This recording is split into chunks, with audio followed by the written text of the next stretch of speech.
Okay, today I lucked out, got microphone working. That's good. So, a few more people are going to be coming in exactly in about 45 seconds or less, maybe 30 seconds. There we are. We're already now officially live. I'm glad to be here today. My name is Brother Francis E. Revels-Bey, and I am the original podcast host for Clear Blue Radiance. And I am putting this live podcast out here on the Resident Essentials YouTube channel, which many of you may not know that Resident Essentials is now nonprofit. So it is renamed Resonant Essentials Esoteric School of Metaphysics, and I'm one of the teachers there. I teach usually on Saturday mornings from 11:30 to 12:30 p.m. I teach my Creative Path Work meditation series. There are many other teachers there. During the week, we have, I believe, on Thursday nights, Ida Berkey. Ida Berkey is there teaching gentle yoga. We have drumming that goes on by Laurie Forster, usually on Friday nights. And there's so many things. We usually have an ions group that comes in once a month. We have Johanna Rader, our astrologer. She has her astrology group there once a month. And we have Psychic Fair coming up on Sunday, October the 13th, every second Sunday, 12 p.m. to 5 p.m. It's free, absolutely free. There's also a spiritual business hub group that takes place there as well. There's one going on, I believe, this Saturday from 9 a.m. to 12 noon. And so you want to be there. That's being presented, hosted to you by Michelle Vidal and, to get her name right, Bela Porcelain. So, and Bela is a very nice person. You'd like to meet her. All right, so these are some of the ongoing things that are happening there. You can find out more by going to the website www.resonant, Resonant, essentials, essentials.com. And you can check when you turn on the site, you should see the calendar events right there, or click on the link calendar of events, click on practitioners, and you'll see the various practitioners associated. You'll see preferred businesses associated also with Resident Essentials Esoteric School of Metaphysics. All right. So I've been a spiritual counselor for 40 plus years. I enjoy helping people such as yourself gain greater clarity in your life and help you either discover your purpose currently that you are on the path, how it comes through you, or help you redefine your purpose for yourself. I've been involved in the study of metaphysics, spirituality, and many other things of that nature for a very long time. Meditation is my first and foremost true love. Many people think it's numerology, but it's meditation. And I was introduced to meditation while a sophomore, actually a freshman in college, way back in the spring of 1971. And then uh, 6 years later, because I was studying Tai Chi during that time back then, usually in my senior year, 1973 through 74, at Bard College, I was studying Tai Chi Chuan.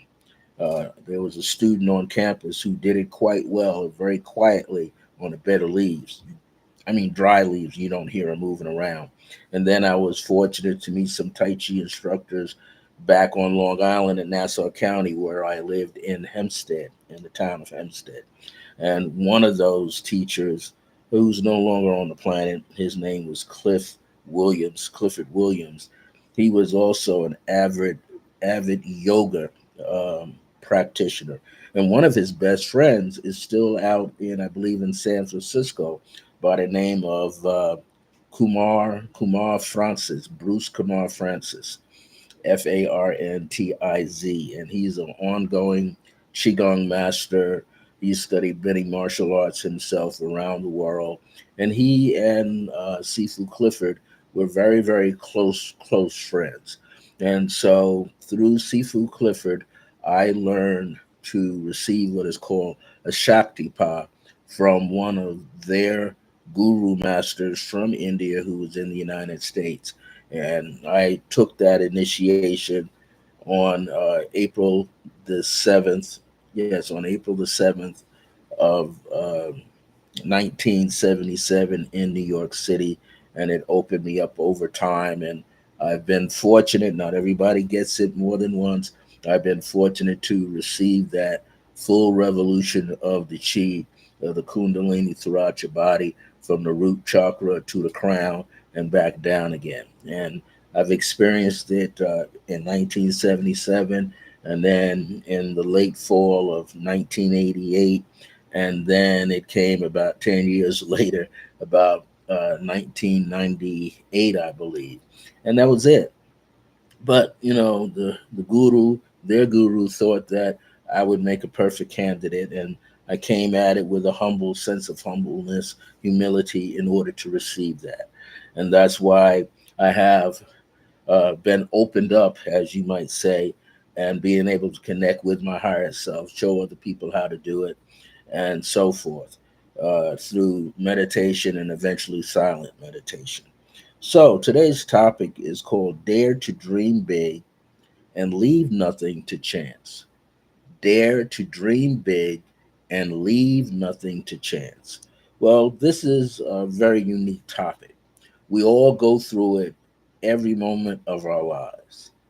Every moment of our lives, we are having various experiences. We go through various situations, whether it's a relationship, romantically, marital relationship, or with friends, or with your family, relatives, you name it, with your neighbors. That's a relationship to how you get along with your neighbors around you in your basic community, social community, how you socialize with other people. Then, if you're into business, there's the business community who you might get along with or not get along with. But these are things that you do experience. And then, if you get the chance to travel, or like I did, get out of New York and New Jersey and Long Island and get over here, transport myself here by way of Amtrak, to come here, experience here, decide, just like my late mother said, this is my home. Whether I have challenges or not, and I will have challenges, this is my home. Thank you for all the people that are joining me. There's 4 people joining me right now. I got 2 likes. So if the other 2 or 3 is up to 6, like to give some more likes, please do so. Please tell other people, take the link and share it out to other people so they can come in. I don't know how long I'm going to be on. I know I talk a lot, I laugh a lot. So here's how I'm putting this together: metaphysicians, spiritual teachers, professional athletes, amateur athletes, new thought teachers, and people from all walks of life share this particular topic. Dare to dream big and leave nothing to chance. So as I started to look at this, I didn't want to like overly generalize this because there's golden timeline. How you doing? I did not want to general, and Samira was. Thank you for coming. I did not want to generalize this too much because I have another appointment to get to after this program. But this is how I want to bring this out. Dare or to dare. Now, dare goes in line with bets. People, when you used to grow up and with your friends, you could dare that you could outrun somebody, outjump somebody if you played sports. Okay. You could dare somebody that, as we got into our college days, outdrink somebody at the bar, right? And then find out you get real sick. There was a whole lot of stuff that people dared you to do and you dared them. Well, how many times, though? How many times have we allowed ourselves to be confronted with doubts and fears based on past failures or what someone else told us that we cannot or should not do? Now, we all know we have a lot of people around. There are those that make plenty of sense, like, who you grew up in the household with, your parents, your siblings. Maybe you had a good set of parents and siblings. that taught you when you were a baby, hey, don't touch that hot iron. Hey, you got your fingers in your mouth, don't put it in, in the socket. All right. Get away from the hot stove. Don't try to put your hand in the flame. You were told all these things for your own good so that you did not become harmed, injured in any way. But however, we might have had those few close associations and friends, but not many people did.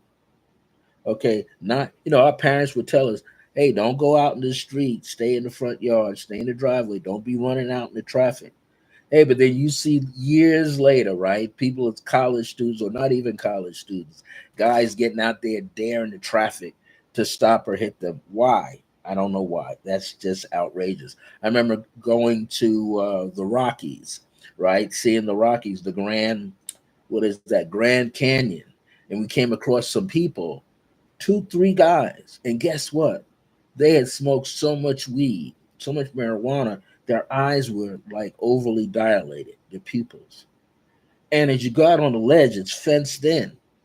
And there's photographers there from all over the world taking these beautiful scenes from Germany and Japan and all these places. And here were these three guys, not tethered themselves to anything.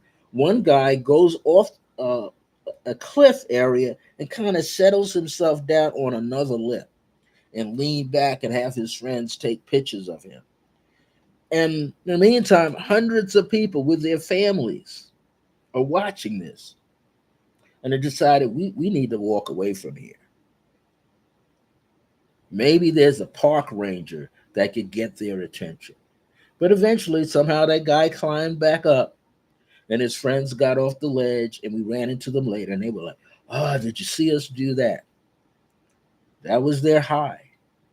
But it could have been their last day, at least one of them, because the drop was 10,000 feet down on jagged rocks. So that's a definite. Don't do that. Don't be out there daring each other to see if you can hang on to a cliff without falling, without no attachments. People do the craziest things.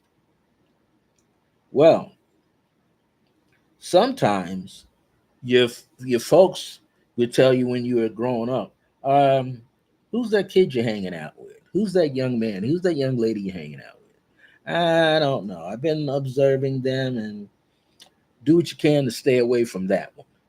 But usually we didn't listen, right? Sometimes we wound up just going right ahead and participating, hanging out with them, and then later finding out that they had some issues, maybe a lot of dysfunctional things in their own family. More than likely, some were using drugs at an early age. For us, it was not just drugs yet. People were out there smoking, and that was a no no. So, all these things happened, right? All these things created doubt and fear and illusory thoughts within ourselves. And also, we beat ourselves down. Sometimes you had a coworker and the job listed a promotional point up there, and then everybody's competing for the job. Some people make it, some don't, and maybe you got a jealous coworker who's trying to out compete you for the job, or maybe they take the interview but they don't tell you exactly what happened in the interview, how if it was easy or rough. So we go through this, we see these things, we experience these things. There are some people who are just plain jealous. Hey, there is Melanie Hall. Glad you made it. So there are people who can be jealous of who you are, of your skills, of your character as a human being, as a person on this planet, how you are carrying yourself. There's lots of people that are jealous about that. That's where the bullies come in. They want you to be like them. They don't want you to be like that. Well, we experience these things, and at some point, hopefully, we overcome. Not everybody does, but the majority of us can overcome it. Why? Because we might have some good, solid friends around us, or some good, solid elders that tell us or help us with their life's experiences without causing us to veer off course, but to stay on course and how to stay on that course. and how to become more strengthened on that course. So those things do happen.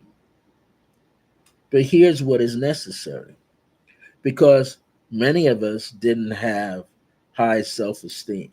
So we had what we call the low self esteem. We couldn't trust ourselves to succeed through the result of poor decisions we may have made. That has happened. The thing is not to wallow in that. Sometimes failure is good, but failure happens because we're not in the right cycle at that time to receive and then achieve. That happens. A good friend, Golden Timeline, will tell you, if she knew your astrological information, she could tell you if you're in a good cycle or not. If this is your time to continue to expand your horizons and to excel in your life. Or do you need to wait a week or two or a month because of certain alignments? Well, these things happen. These things are visible to us, and sometimes they are not. But sometimes we have to discover that we have to have what is called faith. Faith. Faith. Inside of that word faith, it just occurred to me there's a French word, fait, Fait, that comes from the root word faire, Faire, and it's a word that means to do. That just popped into my head. Memory. I flunked French. I wasn't good in French. I was like a D minus, D plus student in French, but I do remember some things. Well, we have to do something. One of the things we have to do is develop faith in ourselves. Faith is when you know that you've experienced something, that you've had some degree of success in, even if it's a minute part. So you've had this small, minute part of success. And sometimes you have to go back and draw on it. You have to pull out the good points of that success for you. When you were successful, what did you learn? When you overcame certain doubts and fears about yourself, what did you learn? In the teachings of the late Jose Silva out of Mexico, he had the silver mind technique that he developed, understanding that he had psychic abilities. He was a guy into fixing radios and TVs, but his mind worked in a different way, and he started teaching his children to become more psychic, and then people around him. Well, now the book is out there for years, probably some 50 years old. Silver mind control, silver mind technique. There's advanced stages, ultra silver mind courses. Those books exist. His book was all about achieving life in a different way, getting in touch with that psychic side of yourself, deep meditative side of yourself, to achieve higher standards of living, higher levels of mobility, seeing yourself differently, seeing yourself manifest certain goals and things in your life because you trusted yourself. And these things not only gave you faith, but it built up your confidence. So now you have self confidence. You're already humble, but now you learn how to have assert your humility and still come out and shine your light, shine your brilliance, put your intelligence out there. So we were always learning, and that's essential, being able to learn about who we are, what we can do, what we can't do. Yeah, there's some things you shouldn't do. Like if you got a bad back, hurt back, split disc, a disruptive disc in the lower part of your back or upper part of your back, you can't be lifting weights. You can't be doing crunches on the floor. There's a whole lot of things you can't do until that gets remedy, has a remedy for it, gets fixed. Sometimes we stay up late at night. I'm one of them guys. I stay up late. But now here's the trick. For the past 4 months, 3 months, 3.5 months, I've been retraining myself to be in bed and be asleep by midnight.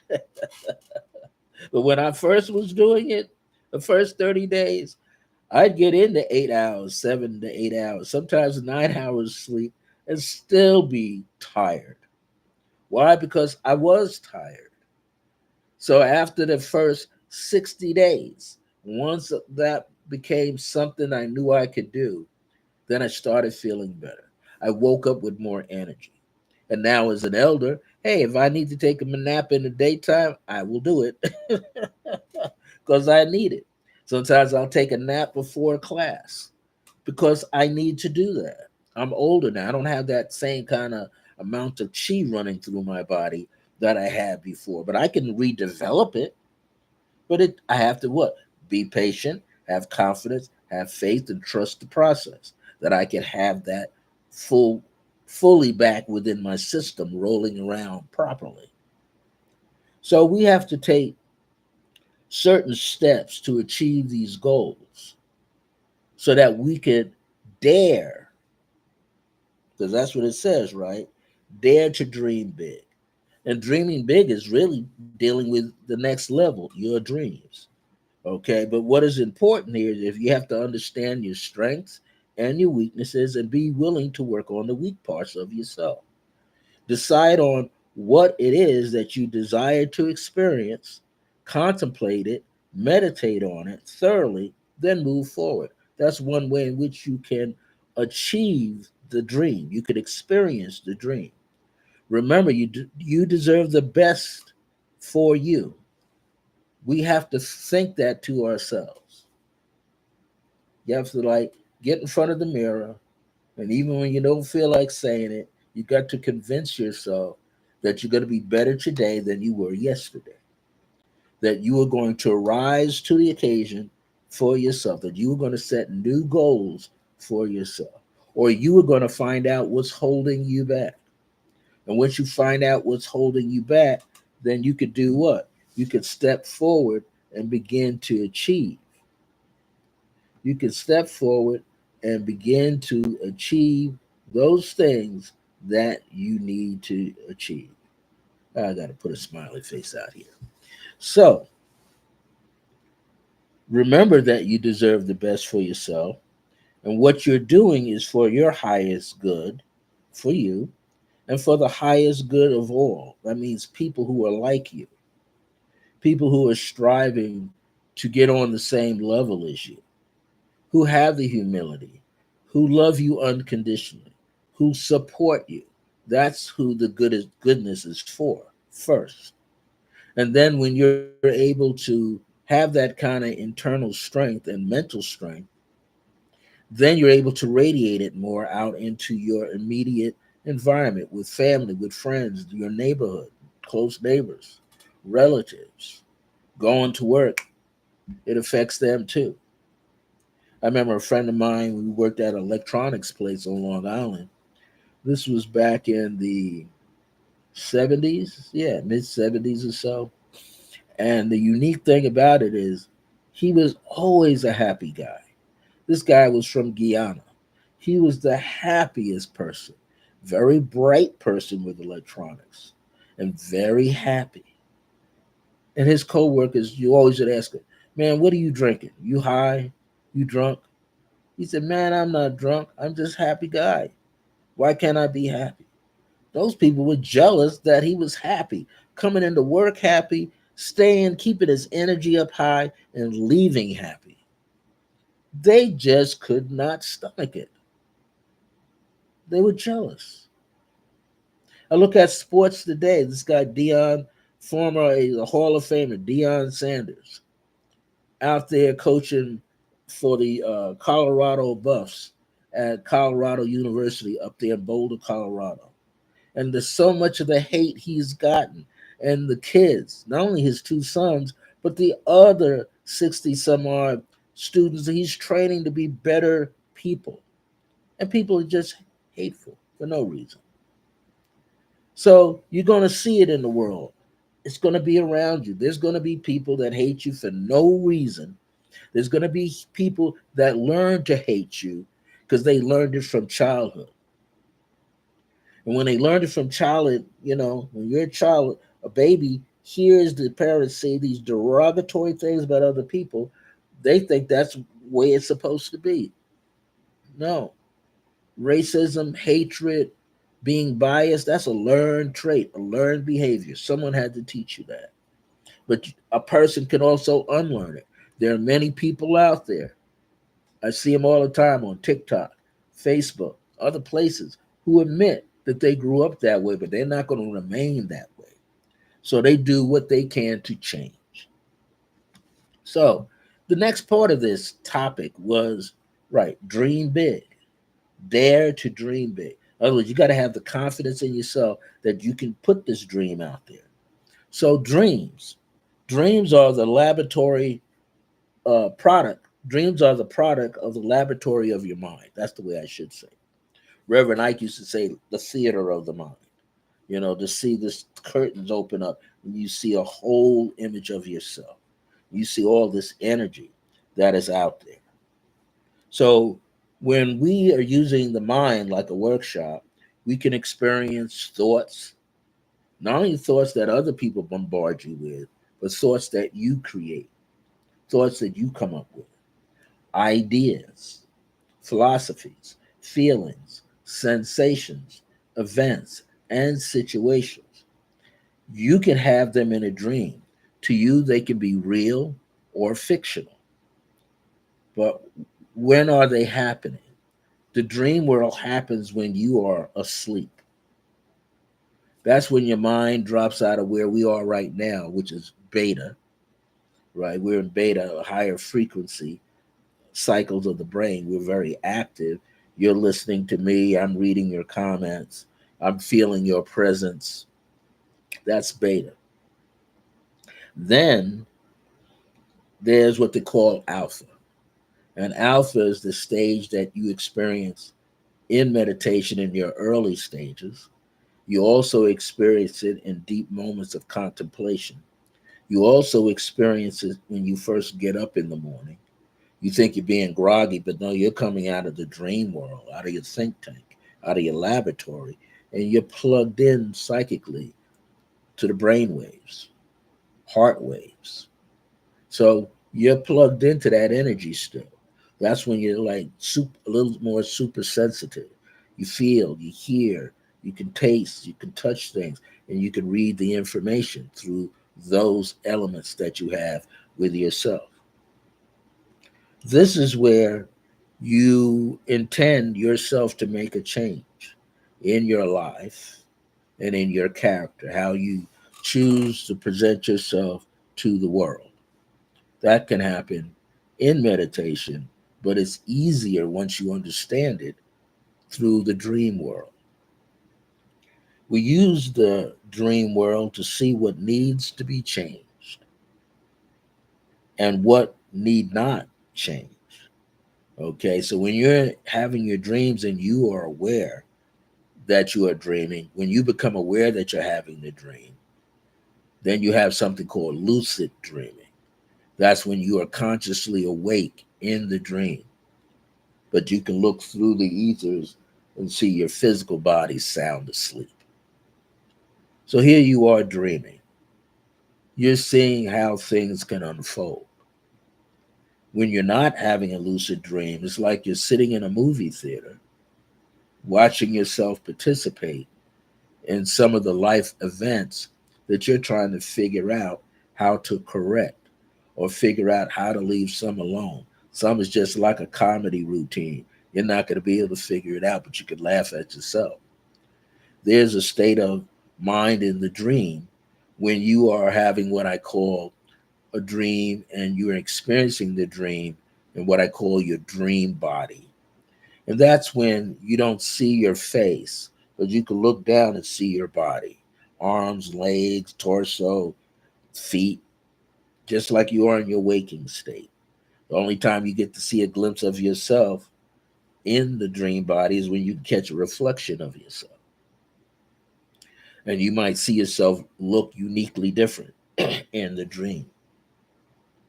But when you're lucid dreaming, not only are you in the dream body, but now you're in a position to change the results, the outcomes, change the little parts of the dream around so a positive outcome comes out. That's what happens. There are some people who have a digital magazine, and it deals with lucid dreaming. And you can sign up, and they send that thing out to you 4 times a year. And they talk about lucid dreaming and the various states of awareness attached to lucid dreaming and how you can go about doing it. This is very unique because during this state of awareness, again, is when you can change how you're going to respond to the people in your life, how you're going to respond to certain events and situations. What is it that you're going to do so that you have a more favorable and memorable experience in your waking state? You can work it out in your dreams. When you're in dreams, though, and you're having a lucid dream, as you begin to wake up, you got to have the remembrance of what took place in the dream. So how would you go about doing that? You basically have to tell yourself even before you go to sleep that every time I go to sleep, every time that I'm dreaming, I'm going to awaken in the dream, not wake up out of the dream, wake up in the dream and realize this is now a lucid state of mind. And now I can change things. Just like you see people in the sci-fi movies, right? They're massing their energy together and rolled up in the air. Now they're changing dials, they're moving around symbols. It's the same thing. It's like you got this dream, you see it before you. Now you can walk into the dream further and almost tell yourself what to say, what not to say. Don't respond to this, respond to that. Watch out for this person, watch out for this situation. And remember all of that when you awaken, and then be able to carry it out and move forward because you can now remember. And usually what's going to happen is you're going to look forward to having a dream. Because now, once you realize you can use your dream to figure out your life and change your life for the better, now you're going to be looking to dream all the time. You might get up in the morning, have breakfast, go out, meet up with friends, come back, have a dream. Be aware that you're having a dream and be able to link one dream to a past dream, to another dream, to a futuristic dream, so to speak. Because you can have that too. You can use the dream lab to conjure up in your mind an experience that you want to experience that has not happened yet, but you're creating it. You're creating that opportunity to correct your own life. So there's always a possibility that something might happen that you did not expect. Usually, this is being uncertain about what's going to happen, which kind of leads you to another part of the title. However, there are other variables that exist, such as environment, location, physical location, the people in the dream with you, in the location. Our conjectures, now we have them, and they're made out of uncertainty based on the fact that we don't have enough information. That does occur. But how are you going to get this extra information? When you awaken from the dream, you might have to do some serious research. And while you're busy researching the additional information, or you might have to recall an experience that happened to you and start to recall it and see all of the details that you may have missed. Once you gather all of that information together, when you go back into having a dream and making it a lucid dream, now you can correct everything properly. But you don't want this to become like a game of chance. Now, you can if you want to, if you understand what games of chance are. Games of chance are all the scratch off cards you see in the stationery store where you can win $1, $2, $5, $10, $20, 100, 250, 300, 500. Was that game of life? or $1,000 a week for life. All of those things are games of chance. However, they're based on the law of probability, which is a mathematical law. But you have to sit there like a computer and watch these numbers roll up, just like playing out here, pick three plus number. Now you got all kind of ways rather than just six ways. Now you got eight ways to play a number, a three-digit number, where all the numbers are different. Then you got where the numbers are only three ways that you can play them. That means one number is a single digit paired up with two numbers that are simply the same. Then there's four-digit numbers. Then there's the five-digit, like 5 out of 9 or 80. Then you got to go up a little higher. You could play the Powerball. You could play the Mega Millions. These things are based on the laws of probability. And at some point, some people appear to luck out. At some people, a whole lot of people hit. That's when they do like a pool, a lottery pool at the office. They all contribute $1. They trust one person to go out and play all the cards, play all the numbers every week. I have a client. She had played this $1,000 for life, $1,000 a week for life for 10 years. Just 3, 4 weeks ago, boom, she hit. She played it through the app on her phone. With I'm not going to give the state, but she played it. She called me, "Hey, Papa, I hit. It only says I won 100." We were talking. I said, "Well, maybe you need to call up the state what you hit based on the numbers that you were playing." She called back excited. "Hey, I thought it was just $100. I won $2,500." That was what she got for that set of numbers during that time just a few months ago.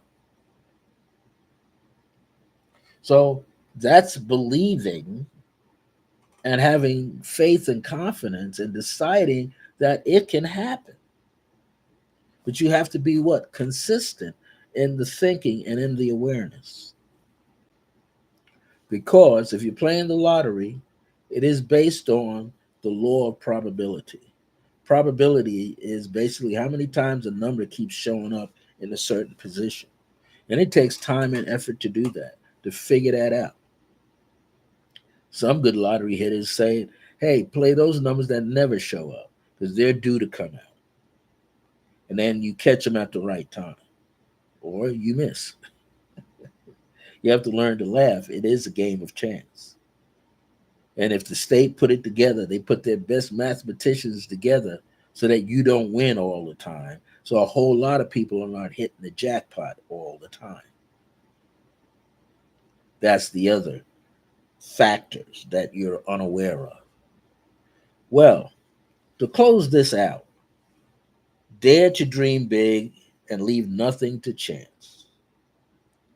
We need to take a look at the late Reverend Ike's teachings that would fit into this quite well. And he says there are basically four steps. Step number one is first decide. First decide clearly what it is that you want. He says, so you don't lose the thought. He says, what you'll do is write it down exactly the way that you want it. What is it that you desire and write it distinctively and clearly. But here's the key. You're not going to say, I wish I could do this. I would like to do this. He says, write it in the present tense or better yet, in the past tense. So you could say, hey, I've been applying for this job. Rather than say that, you say, I got this job. I'm being paid X amount of a 3-digit salary, a 4-digit salary. I'm being paid X amount of dollars. I've done it. I'm patting myself on the back. People around me are happy for me. You'll write it to some effect like that, almost like an affirmative prayer. You're putting it out that it has happened, you've experienced it, and you're very happy and you're open to receive more. So, but first you got to decide. Next, you got to believe in yourself.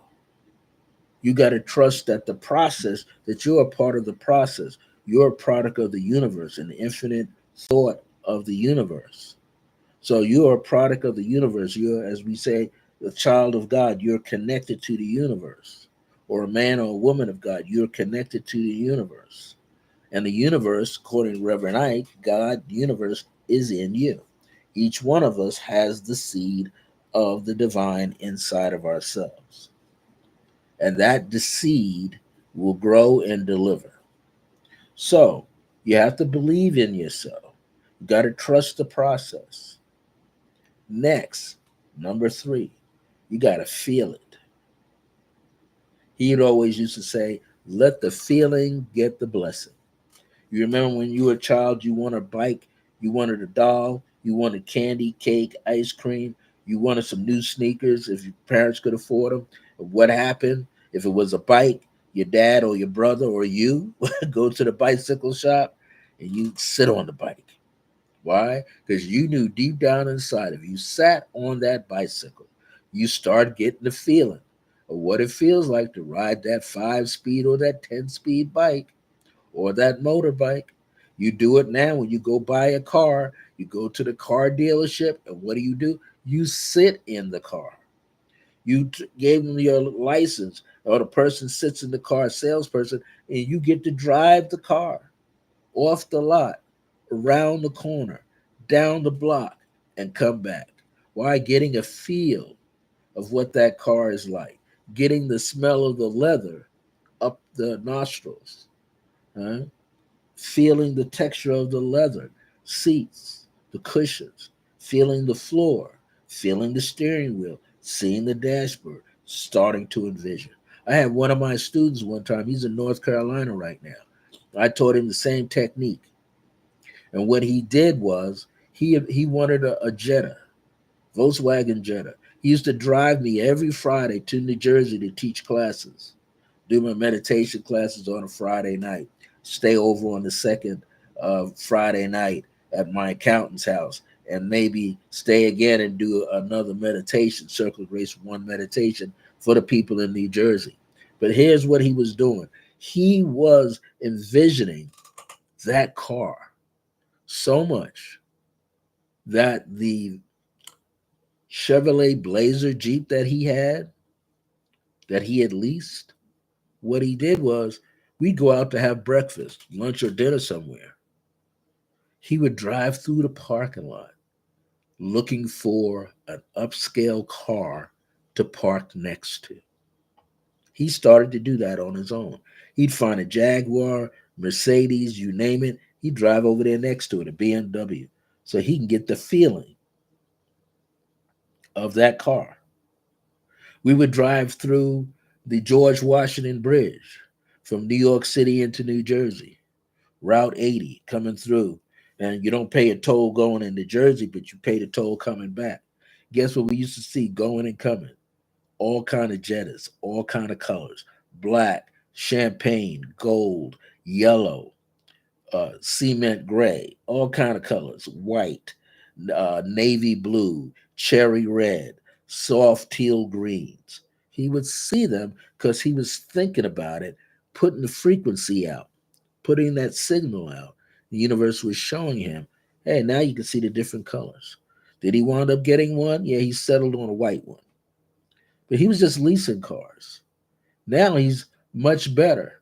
He owns a car. He actually owns two cars, and he's doing something with cars so that he can go to a dealership, show the video that he's doing with their cars, and then they'll tell him, hey, we'll give you a deal if you incorporate us in these videos. That's what he's doing, showing up at car shows, local car shows for Pacific cars. But these things can be done. You can think whatever you want, feel what you want, dream what you want, start believing in it. Reverend Ike, when he was poor and he lived in New York City, he would go by the Waldorf Astoria, big hotel that had a restaurant. And he'd go in there with with the very little that he had, just enough to buy some tea or some coffee and some toast. And he'd bring his Bible in there.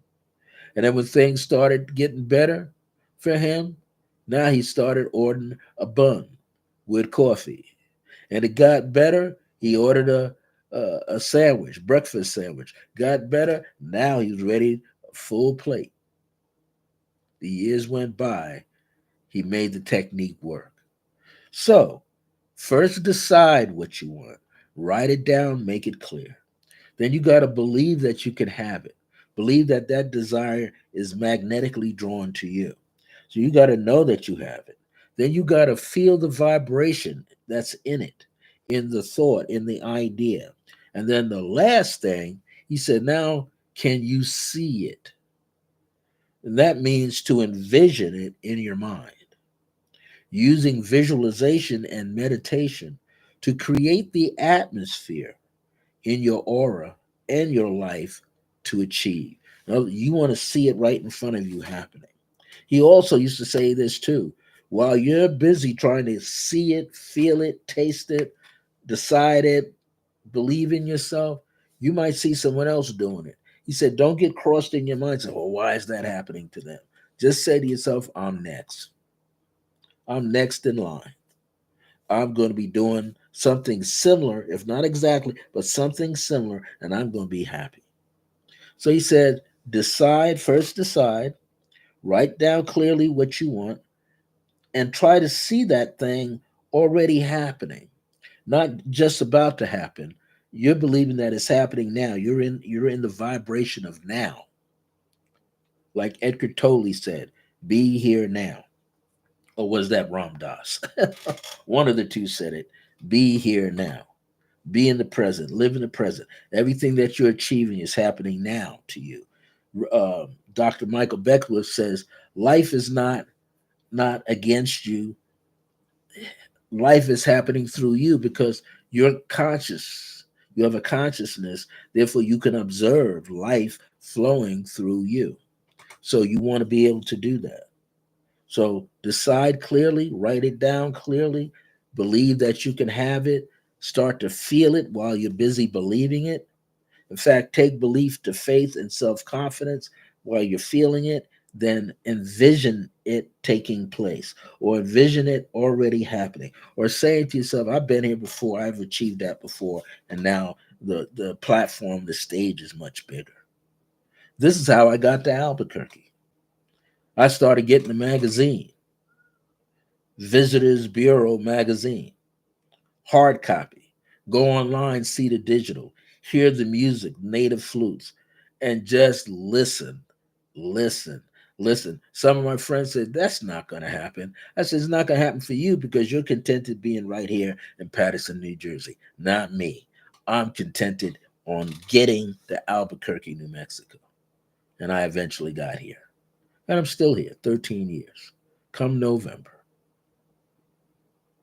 Lots of things have come and go, good and bad. I'm still here, still operating, still achieving, still receiving. So we all can do this. We just have to believe and just take it a notch higher, have faith and confidence in ourselves that we're going to achieve success in our lives. And what we also have to do is begin to see it happening in every moment of your life. That's another thing. You might have this, yes, dream big, but while you're busy dreaming big, there's a whole bunch of things attached to what you're dreaming big. I used to say this about a person having a number nine universal destiny or born on the ninth, 18th, or 27th. I used to always say, reach for the impossible.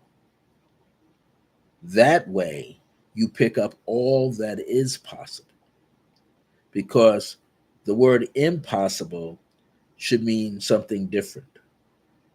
I am is a contraction, like I apostrophe M is a contraction of I am. I am possible. I meaning I am able to possess something, to own something, experience something. If you could do that for yourself, your whole world changes. Your wording changes. Your words become your seeds. The mind is fertile. The mind receives the thought. The subconscious doesn't know if it's good, bad, or indifferent. So it's up to you to plant as many positive seeds, positive thoughts, positive feelings around the heart center. Because the heart radiates more energy, chi energy, electromagnetic energy than the brain. You can get tired in the brain, but the heart's not tired. Heart is still doing what? Pumping blood throughout your body. What's in the blood? Chi, ki, prana, organ, spirit energy, vitality that keeps you kicking, keeps you moving, keep you alive. That's my message for today. Thank you all for joining me. Thank you, E. Samara Woods, Golden Timeline 711, Melanie Hall. And I'm going to say to all the other people that come on later, like Jackie Fillmore, Antoine, and Linda Garcia, and Lauren White. Will probably be listening to this later, and Michelle Vidal may listen to this later. I want to thank everybody for being here. I'm back again. Barbara Ewing didn't make it, but I know I'll see her later tonight. I'm doing my first Thursday uh, workshop of the month, and I'm starting that at 6 p.m. Eastern, 8 p.m. Eastern Standard Time. And we have a great topic tonight about the blue light meditation. So thank you very much for joining me. If you need more information about what I do, you can email me at iam.circleofgrace1@gmail.com, or you can go to my website, www.circleofgrace. Like you see back there with the number one will follow right after the letter E in grace, circleofgrace1.us. Thank you for your time.